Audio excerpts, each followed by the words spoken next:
Être un leader en Afrique est souvent synonyme de danger incommensurable. L'histoire regorge d'exemples poignants de présidents qui ont été assassinés dans des circonstances tragiques, témoignant de l'instabilité et des tensions qui ont marqué le continent. De Patrice Lumumba à Melchior Ndadaye, chaque nom évoque des luttes pour l'indépendance et des défis politiques épineux. Plongeons dans ces récits tragiques et explorons les vies de ces figures emblématiques. Allons-y. Patrice Lumumba. Patrice Lumumba, figure emblématique de l'indépendance congolaise, a été le premier ministre de la République démocratique du Congo de juin à septembre 1960. Politicien charismatique et fervent nationaliste, il a dirigé le mouvement national congolais et a été un acteur clé de la transition du Congo, d'une colonie belge à une république souveraine. Cependant, peu après l'indépendance, une crise majeure a éclaté, exacerbée par une mutinerie militaire. Lumumba, cherchant refuge à Stanleyville pour rejoindre ses alliés, a été capturé par Joseph Mobutu, qui l'a ensuite remis aux autorités sécessionnistes du Katanga. En janvier 1961, Lumumba a été exécuté,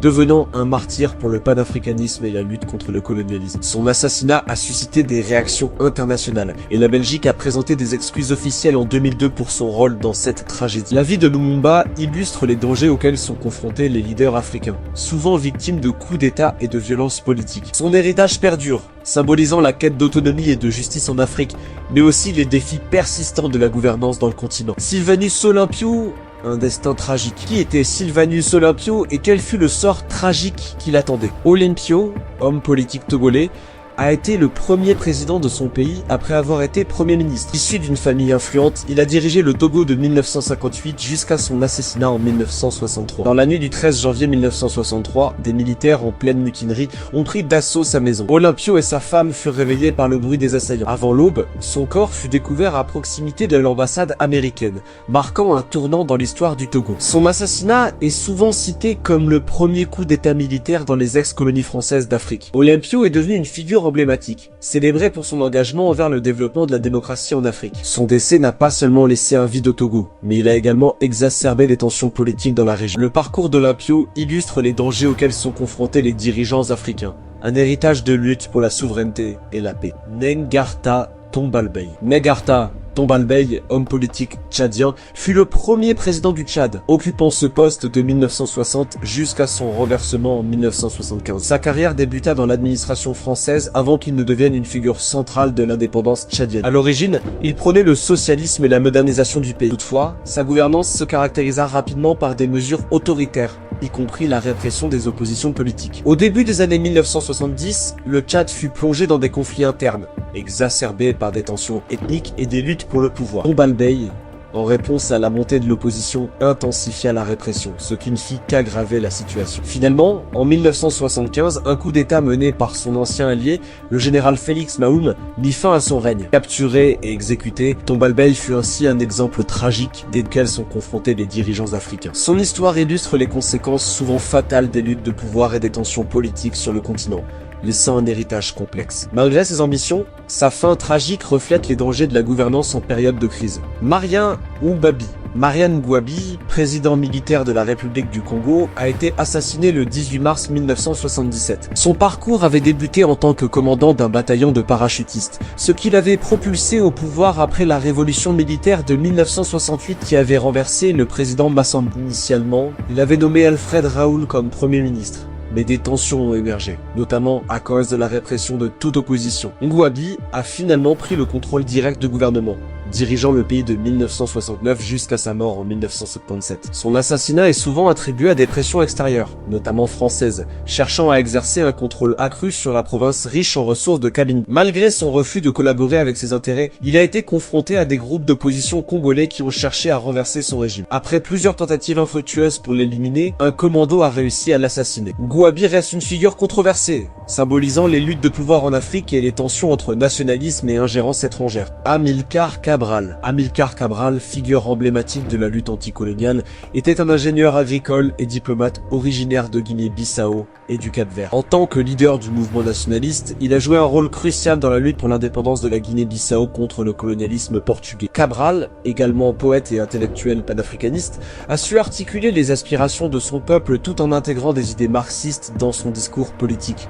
Le 20 janvier 1973, il fut tragiquement assassiné, environ 8 mois avant que la Guinée-Bissau ne déclare son indépendance. Son meurtre, orchestré par un rival au sein de son propre mouvement, a été un coup dur pour la lutte anticoloniale. Cabral avait déjà commencé à organiser une assemblée populaire pour préparer l'avenir du pays. Son héritage perdure, car il est devenu une source d'inspiration pour de nombreux mouvements de libération en Afrique et au-delà. Son approche, qui alliait lutte armée et conscience politique, a profondément marqué l'histoire du continent. Aujourd'hui, Amilcar Cabral est célébré comme un martyr et un héros de lutte pour la liberté en Afrique. Le cas de Juvenal Habyarimana. Le général Juvenal Habyarimana a régné sur le Rwanda presque sans interruption pendant plus de 2 décennies, après avoir pris le pouvoir lors d'un coup d'État en 1973. Il a d'abord interdit toute activité politique avant de fonder le mouvement révolutionnaire national pour le développement, se posant comme le seul leader d'un État à parti unique. En 1978, une nouvelle constitution a été adoptée et Habyarimana a été élu président. Ses réélections en 1983 et 1988 ont été marquées par un large soutien populaire, bien que la violence contre la minorité Tutsi ait commencé à se intensifier. Jusqu'en 1990, Habyarimana a maintenu son emprise sur le pouvoir, mais des tensions ethniques croissantes ont conduit à des violences graves. Son assassinat en 1994, dans un attentat à la roquette contre son avion, a déclenché un génocide au Rwanda, où des centaines de milliers de personnes, principalement des Tutsis, ont été tuées. Cet événement tragique a profondément marqué l'histoire du pays et reste un sujet de réflexion sur le danger du pouvoir absolu et des divisions ethniques. L'héritage d'Habyarimana est entaché par ces violences et les conséquences dévastatrices qui ont suivi. Thomas Sankara. Thomas Sankara, figure emblématique du Burkina Faso, a été un militaire et un leader politique influent, souvent considéré comme un héros de la révolution africaine. Il accède au pouvoir en 1983 à la suite d'un coup d'État, devenant le président du pays. Son mandat est marqué par une série de réformes radicales, axées sur l'autonomie économique, l'éducation gratuite et la santé publique. Il renomme également le pays, abandonnant le nom colonial de Haute-Volta pour celui de Burkina Faso, qui signifie pays des hommes intègres. Sous sa direction, le pays connaît une transformation sociale, mais ses politiques audacieuses suscitent des tensions avec l'ancienne élite et des puissances étrangères, notamment la France. Malgré sa popularité, il se heurte à des oppositions internes et internationales. En 1986, Sankara est assassiné lors d'un coup d'État orchestré par des membres de son entourage. Sa mort entraîne une onde de choc au sein du continent africain, et il demeure une figure respectée pour son engagement envers le panafricanisme et son discours contre l'impérialisme. Aujourd'hui, Sankara est souvent cité comme un symbole de la lutte pour la justice sociale et l'indépendance en Afrique. Laurent Désiré Kabila. Laurent Désiré Kabila, un homme politique et révolutionnaire congolais, a été le 3e président de la République démocratique du Congo, occupant le pouvoir de 1997 jusqu'à son assassinat en 2001. Il s'est opposé à Mobutu Sese Seko, un dictateur dont il a dirigé la chute avec l'aide des forces rwandaises et ougandaises durant la première guerre du Congo. Kabila a d'abord été salué comme un héros pour avoir libéré le pays du régime autoritaire de Mobutu,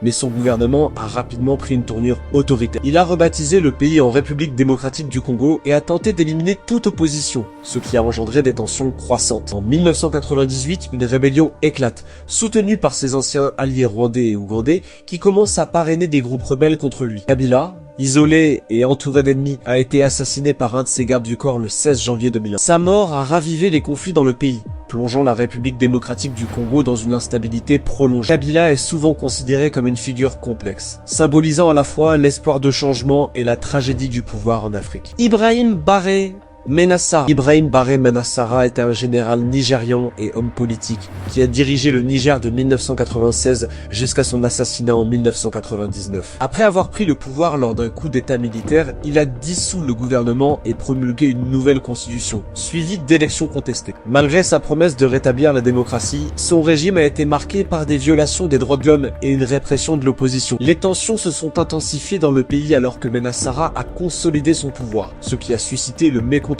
parmi les militaires et la population. Le 9 avril 1999, il a été mortellement attaqué par des membres de la garde présidentielle à l'aéroport de Niamey alors qu'il s'apprêtait à quitter le pays. Les circonstances entourant son assassinat demeurent floues, certaines théories suggérant qu'il tentait de fuir un coup d'état imminent. Sa mort a marqué un tournant dans l'histoire politique du Niger, ouvrant la voie à une transition vers un gouvernement civil. Abdirachid Ali Sharmarke. Abdirachid Ali Sharmarke a été premier ministre de la République somalienne de juillet 1960 1960 à juin 1964, puis président de juillet 1967 jusqu'à son assassinat le 15 octobre 1969. Fils du premier ministre somalien Omar Sharmarke, il a échappé à une tentative d'assassinat en 1968 lorsqu'une explosion a détruit sa voiture près de l'aéroport. Son mandat a été marqué par des tensions politiques croissantes. Le 15 octobre 1969, lors d'une visite officielle à la Sanod, il a été tué par un de ses gardes du corps. Cet acte a été interprété comme motivé par des raisons personnelles plutôt que politiques. L'assassinat a eu lieu alors que le président était en patrouille et a été abattu à bout portant. Sharmarke a été un leader influent,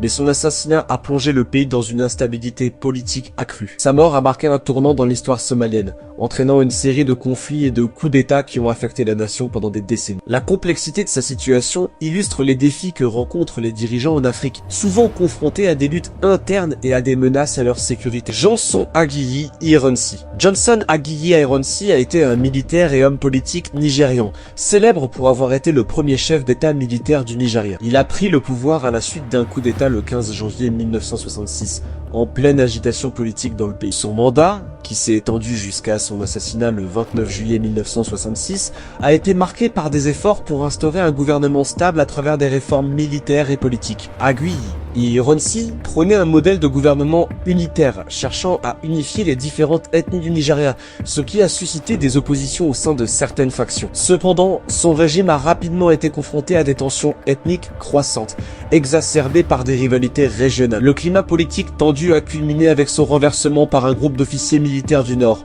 mené par le major Murtala Mohammed. Aguiyi Ironsi a été capturé et tué, provoquant une escalade de la violence interethnique qui a finalement conduit à la guerre civile nigérienne. Son assassinat reste un tournant tragique dans l'histoire politique du Nigeria, illustrant les risques auxquels font face les leaders africains. Murtala Ramat Mohammed. Qui était Murtala Ramat Mohammed et quel rôle a-t-il joué dans l'histoire du Nigeria? Ramat est un général nigérian qui a dirigé un coup d'État en 1975, renversant le gouvernement de Johnson Aguiyi Ironsi. Il est rapidement devenu une figure centrale dans la politique nigériane, prônant des réformes significatives et l'institutionnalisation de la démocratie. Cependant, sa présidence a été de courte durée. Le 13 février 1976, alors qu'il circulait dans Lagos, sa voiture a été attaquée par des soldats en révolte, mettant fin à sa vie à l'âge de 37 ans. Cet assassinat, résultant d'un coup d'État avorté, a profondément marqué le Nigeria, provoquant des spéculations sur les raisons politiques derrière cet acte violent. Mohammed,